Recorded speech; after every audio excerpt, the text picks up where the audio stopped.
ओम शांति। अॼु जी मिले तारीख़ 21/11/2023। मिठा मिठा बाप दादा चवंदा मीठे मीठे ॿार सेकेंड में मुक्ति जीवन मुक्ति प्राप्त करण लाइ मनमना भव मध्याजी भव। सेकेंड में मुक्ति जीवन मुक्ति प्राप्त करण लाइ मनमना भव मध्याजी भव।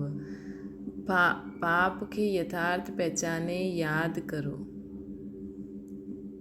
सेकेंड में मुक्ति जीवन मुक्ति प्राप्त करण लाइ मनमना भव मध्याजी भव ठहो भव। बाप की यथार्थ पहचाने करे याद करो। सभिनि खे बाप जो परिचय ॾियो। प्रश्न के नशे जे आधार ते ई तव्हां बाप जो शो करे सघंदा आहियो। उत्तर आहे नशो हुजे कि असां हाणे भॻवान जा ॿार ठहिया आहियूं। असां पढ़ूं उहो असांखे पढ़ाए थो न। असां ही सभु मनुष्य मात्र खे सचो रास्तो ॿुधाइणो आहे। असांखे ही सभु मनुष्य मात्र खे सचो रास्तो ॿुधाइणो आहे। हाणे असां संगम युग ते आहियूं।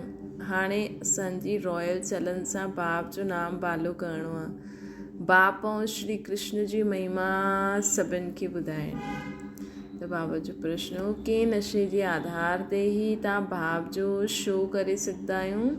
जॾहिं असांखे नशो रहंदो कि असां भॻवान जा ॿार आहियूं, उहो असांखे पढ़ाए थो। असां सभु मनुष्य मात्र खे सचो रास्तो ॿुधाईंदा आहियूं। असां हाणे संगम युग ते आहियूं। असांखे पंहिंजी रॉयल चलन सां बाप जो नाम बालो करिणो आहे। बाप ऐं श्री कृष्ण जी महिमा सभिनि खे ॿुधाइणी आहे।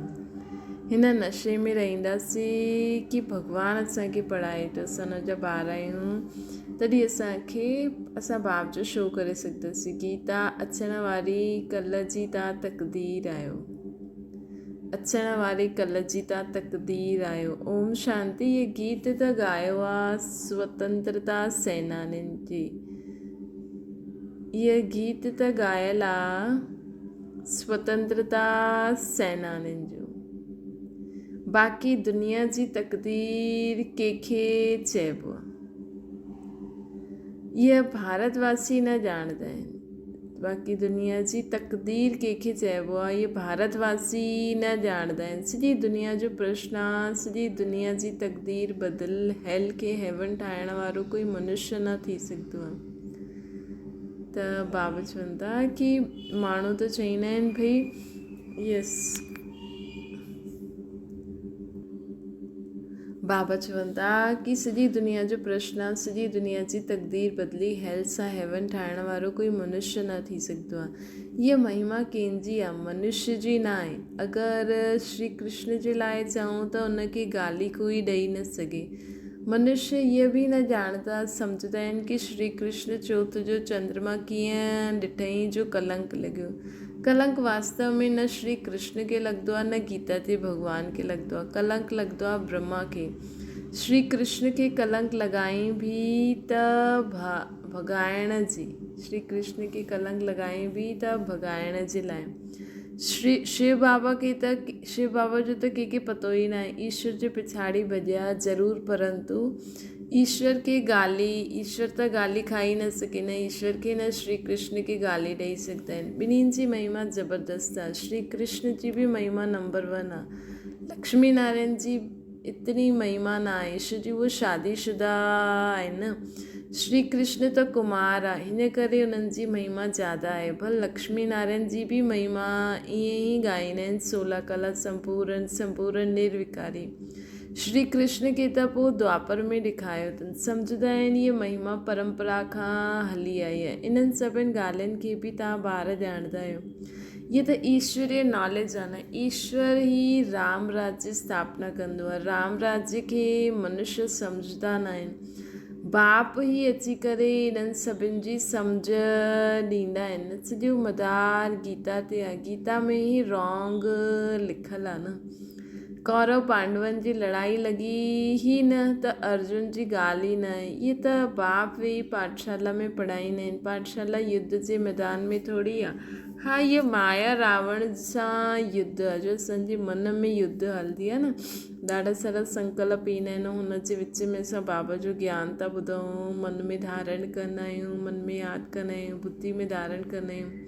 उन्हनि ते जीत पाइणी आहे, माया जी ते जगत जी ठहिणो आहे, परंतु इन ॻाल्हियुनि खे जरा बि सम्झी न सघंदा आहिनि। ड्रामा में नूंद ई अहिड़ी आहे न, उन्हनि खे पिछाड़ी में अची करे सम्झणो आहे। ॿिया तव्हां ॿार ई उन्हनि खे सम्झाए सघंदा आहियो। भीष्म पितामह आदि खे हिंसक बाण आदि मारण जी ॻाल्हि न आहे। शास्त्रनि में त ॾाढी ॻाल्हियूं लिखी छॾी अथनि। माताउनि खे उन्हनि वटि वञी करे टाइम वठिणो खपे। चओ असां तव्हांखे हिन संबंध सां ॻाल्हि करणु, हिन संबंध जे मतिलबु हुन टॉपिक जे बारे में ॻाल्हि करणु चाहींदा आहिनि। हीअ गीता जो भॻवानु ॻाई अथई। भॻवान जी महिमा श्री कृष्ण जी अलॻि आहे। असांखे हिन ॻाल्हि में संशय ईंदो आहे। रुद्र भॻवानु वाचे हुनखे उन्हनि जो इहो रुद्र ज्ञान यज्ञ आहे। ये निराकार परमपिता परमात्मा जो ज्ञान यज्ञ आहे। मनुष्य पोइ चईंदा आहिनि श्री कृष्ण भॻवानु वाचे। भॻवान त वास्तव में हिक खे ई चइबो आहे, उन जी पोइ महिमा लिखणी खपे। मनुष्य पोइ चईंदा आहिनि श्री कृष्ण भॻवानु वाचे। भॻवान त वास्तव में हिक खे ई चइबो आहे, उन्हनि जी पोइ महिमा लिखणी खपे। श्री कृष्ण जी महिमा इहा आहे। इहा ॿिन्हिनि में गीता जो भॻवान खे गीता में लिखियलु आहे सहस्रार योग। बाप चईंदा आहिनि कि बेहद जो संन्यास करो, देह से देह जे सभु संबंध छॾे पंहिंजी खे आत्मा सम्झो। मनमना भव मध्याजी भव। बाप सम्झाईंदा त ॾाढो सुठी रीति सां आहिनि। गीता में आहे श्रीमद भॻवानु वाचे। बाबा चईंदा आहिनि देह से देह जे सभु संबंध छॾो, पंहिंजी खे आत्मा सम्झो। ये मनमना भव ऐं पंहिंजे स्वर्ग जे वर्से खे यादि करो त मध्याजी भव। बाप सम्झाईंदा त ॾाढा सुठी रीति सां आहिनि। गीता में आहे श्रीमद भॻवानु वाचे। श्री अर्थात श्रेष्ठ त परमपिता परमात्मा शिव खे ई चईंदासीं न। श्री कृष्ण त दैवी गुण वारो मनुष्य आहे। गीता जो भॻवानु त शिव आहे जंहिं राजयोग सिखायो। बरोबर पिछाड़ी में सभु धर्म विनाश थी हिकु धर्म जी स्थापना थी न। सत्युग में हिकु ई आदि सनातन देवी देवता धर्म हूंदो, उहो श्री कृष्ण न परंतु भॻवानु स्थापन कई। हुननि जी महिमा इहा आहे। उन्हनि खे तत्व में मातेश पिता चइबो आहे न। श्री कृष्ण खे त न चईंदासीं।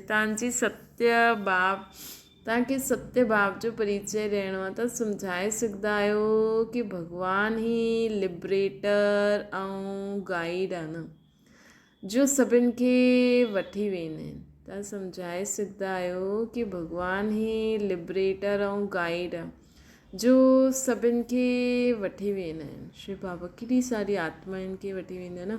मच्छर सां दृश्य सभिनि खे वठी वञिणो आहे। इहे त शिव जो ई कमु आहे। सुप्रीम अक्षर बि ॾाढो सुठो आहे त शिव परमपिता परमात्मा जी महिमा अलॻि आहे, श्री कृष्ण जी महिमा अलॻि आहे। ॿई सिद्ध करे सम्झाइणियूं आहिनि।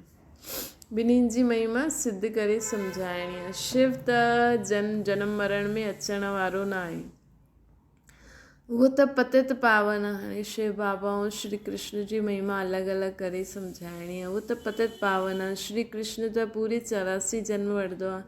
हाणे परमात्मा कंहिंखे चईंदासीं, इहे बि लिखिणो खपे। बेहद जे बाप खे न ॼाणण जे कारण ई आर्फन दुखी थिया आहिनि।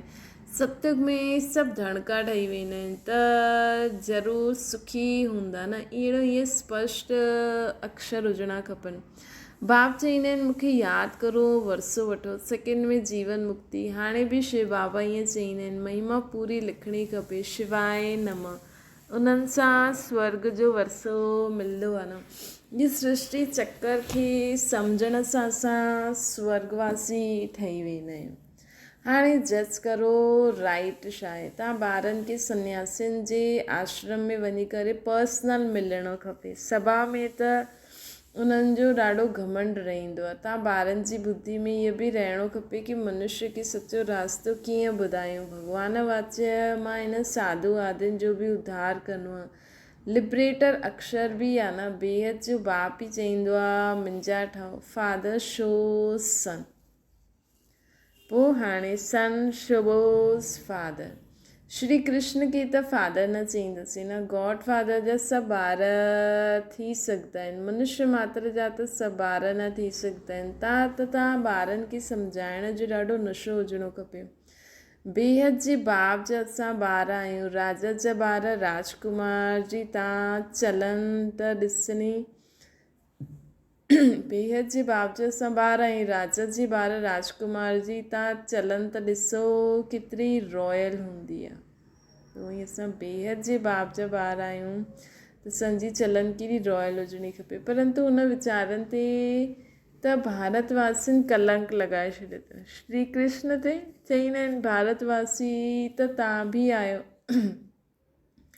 चओ हा असां बि आहियूं, परंतु असां हाणे संगम युग ते आहियूं, हाणे भॻवान जा ॿार ठहिया आहियूं ऐं उन्हनि सां पढ़ूं था। भॻवान वचो तव्हांखे राजयोग सिखलायां थो न, श्री कृष्ण जी ॻाल्हि न थी सघे हिते बाबा असांखे राजयोग सिखलाए थो, हिते श्री कृष्ण जी ॻाल्हि न आहे। अॻियां हली करे सम्झंदा वेंदा। राजा जनक जो बि इशारे सां सम्झे ई न, परमपिता परमात्मा खे यादि कयईं ऐं ध्यान में हली वियो। ध्यान में त ॾाढा वेंदा आहिनि, ध्यान में निराकारी दुनिया वैकुंठ ॾिसंदा आहिनि। इहे त ॼाणंदा असां निराकारी दुनिया में रहण वारा परम धाम खां हिते अची करे पाठ वॼाईंदा आहिनि। विनाश बि साम्हूं बीठो आहे न, साइंस वारा मून ते वञण जे लाइ मथो मारदा रहंदा आहिनि। इहे बि अति साइंस जे घमंड में वञण जंहिंसां पोइ पंहिंजो ई विनाश कंदा आहिनि। बाक़ी मून आदि में कुझु आहे न, ॻाल्हियूं त ॾाढी सुठियूं आहिनि, सिर्फ़ु सम्झाइण जी युक्ति खपे। असांखे शिक्षा ॾियण वारो उच बाप, उहो तव्हांजो बि बाप आहे, उन्हनि जी महिमा अलॻि, श्री कृष्ण जी महिमा अलॻि आहे। बाबा असांखे घड़ी घड़ी चवनि था कि मुंहिंजी ऐं श्री कृष्ण जी महिमा अलॻि अलॻि करे सम्झायो। हीअ ॾिसो, असां अगरि कि मनुष्य जा एतिरा ॿार न थी सघंदा आहिनि, भॻवान जा सभु ॿार आहिनि, त उन्हनि खे सम्झाए बाबा हिकु पॉइंट इहो ॿुधाई न कि भॻवान कि मनुष्य देहदारी जा विश्व जी सभु थोरी ॿार थी सघंदा आहिनि, त निराकार परमात्मा जा असां सभु आत्मायूं ॿार आहियूं। रुद्र अविनाशी ज्ञान यज्ञ आहे न, जंहिंमें सभु आहुति पढ़णी आहे। पॉइंट्स ॾाढी सुठियूं आहिनि, परंतु शायदि अञा देरी आहे। इहे पॉइंट्स बि सुठी आहे, इहे रूहानी यात्रा आहे न, ॿी आहे जिस्मानी यात्रा। बाप चईंदा आहिनि कि मूंखे यादि करो त अंत मते सुगति थी वेंदो। बाप चईंदा आहिनि मूंखे यादि करो त अंत मते सुगति थी वेंदी। स्पिरिचुअल फादर जे बिना ॿियो कोई सिखलाए न सघे। बाप चईंदा आहिनि मूंखे यादि करो त अंत मते सुगति थी वेंदी। स्पिरिचुअल फादर जे बिना ॿियो कोई असांखे सिखलाए न सघे। अहिड़ी पॉइंट्स निकिरणी खपनि। मनमना भव मध्याजी भव, इहे मुक्ति, जीवन मुक्ति जी यात्रा आहे।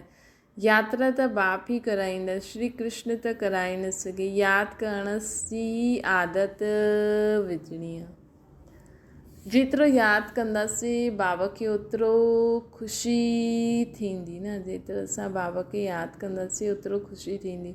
परंतु माया यादि करणु न ॾींदी आहे। अच्छा, मीठी मीठी सिकिल ते ॿारनि प्रति माता पिता बाप दादा जो यादि प्यार ऐं गुड मॉर्निंग। सर्विस त सभु कंदा आहिनि, परंतु ऊंचो नीच सर्विस त आहे न। कंहिंखे बाप जो परिचय ॾियणु ॾाढो सहज आहे। अच्छा, रूहानी बाप जी रूहानी ॿारनि खे नमस्ते।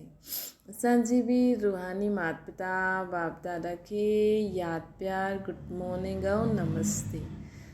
रात्रि क्लास, जीअं पहाड़नि ते हवा खाइणु रिफ्रेश थियणु वेंदा आहियूं, घर व ऑफिस में रहण सां बुद्धि जो कमु रहंदो आहे। ॿाहिरि वञण सां ऑफिस जे ख़्याल सां फ्री थी वेंदा आहियूं।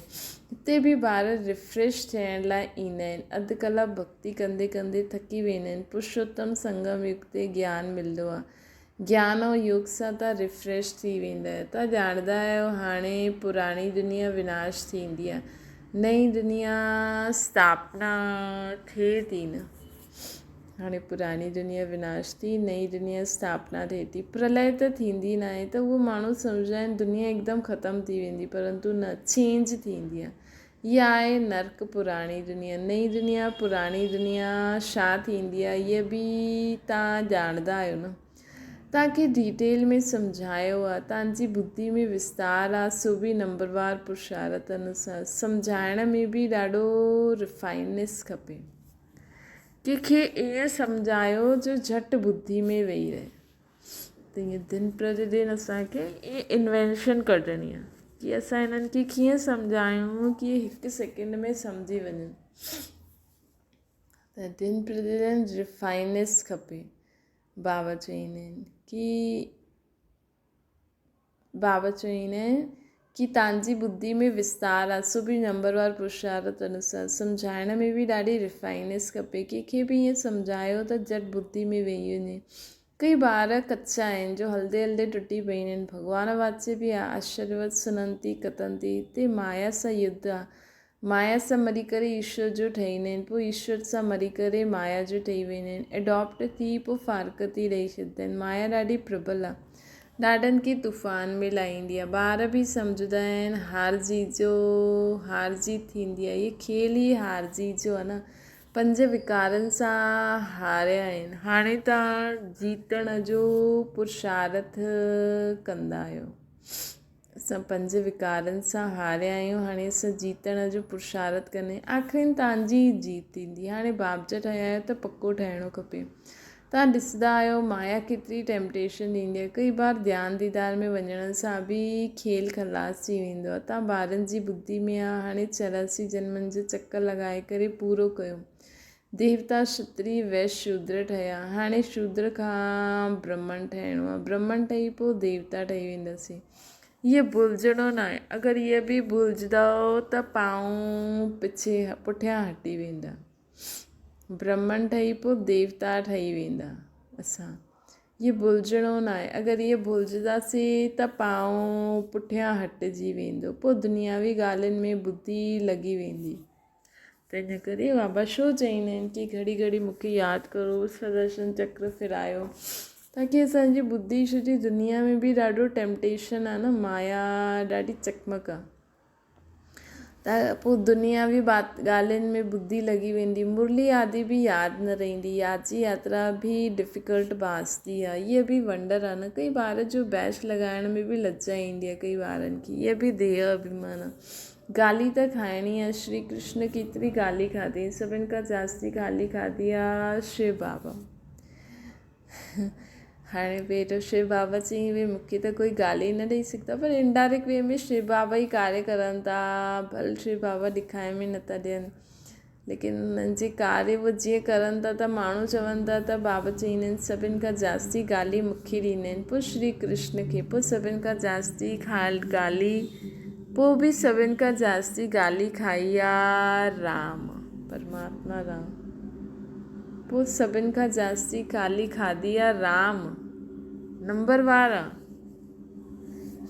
पहिरियों शिव बाबा, पोइ श्री कृष्ण, पोइ सभिनि खां जास्ती गाली खाधी आहे राम, जेको त्रेता वारो राम नंबरवार आहे न। डिफेम कंदा आहिनि भारत केतिरी ग्लानी, भारत जी केतिरी ग्लानी हुई, मतिलबु राम खे बि त केॾी हुनजी त सीता ई चिराए विया।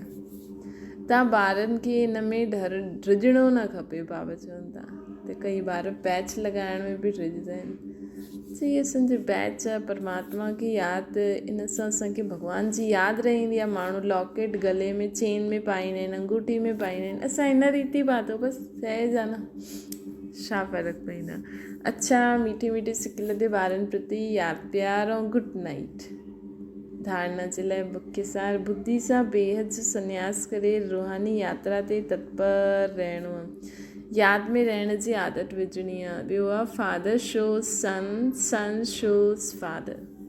बाप जो सत्य परिचय ॾियणो आहे। सेकेंड में जीवन मुक्ति जो रास्तो कंहिंखे बि ॿुधाइणो आहे। त बाबा चई न रिफाइंड बुद्धि ठह, ओतिरो वीचार कर असां सेकेंड में कीअं आत्मा खे स्वर्ग जो वरसो ॾियाराए सघंदा आहियूं। वरदाना मनसा वाचा जे मेल द्वारा जादू मंत्र करण वारा नवीनता ऐं विशेषता संपन्न ठहूं। बाबा चवनि था मनसा ऐं वाचा ॿिन्हिनि जो मिलन जादू मंत्र जो काम कंदो आहे। ॾिसो अॼु टियों ॾींहुं आहे, कनेरी स्लोगन कल्ह वरदान, अॼु फिर वरी वरदान आयो आहे कि कल्ह हुयो सफलता मुहूर्त।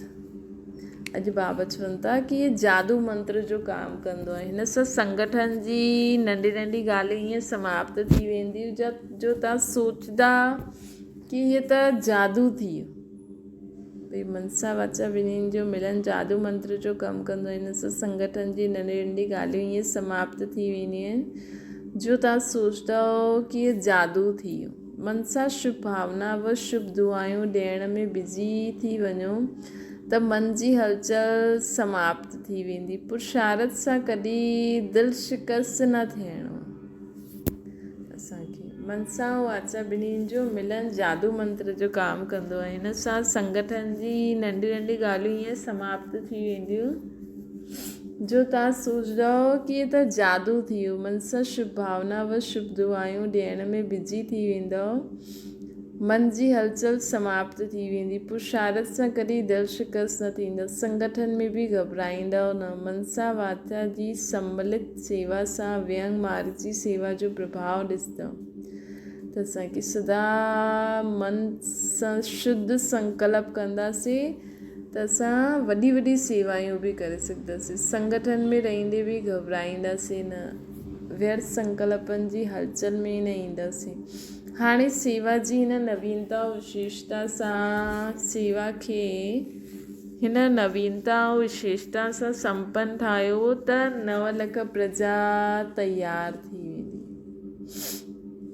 त असांखे हिन दुनिया में रहंदे संगठन में कार्य कंदे हुए सभिनि जे लाइ शुभ भावना शुभकामना, सभिनि जो कल्याण थिए, सभिनि जो कल्याण थिए, सभिनि जो कल्याण थिए। सभी सुठा आहिनि, सभी सुठा आहिनि, सभी सुठा आहिनि। स्लोगन आहे बुद्धि यथार्थ निर्णय तॾहिं वठंदी जॾहिं पूरो वाइसलेस थी वेंदासीं।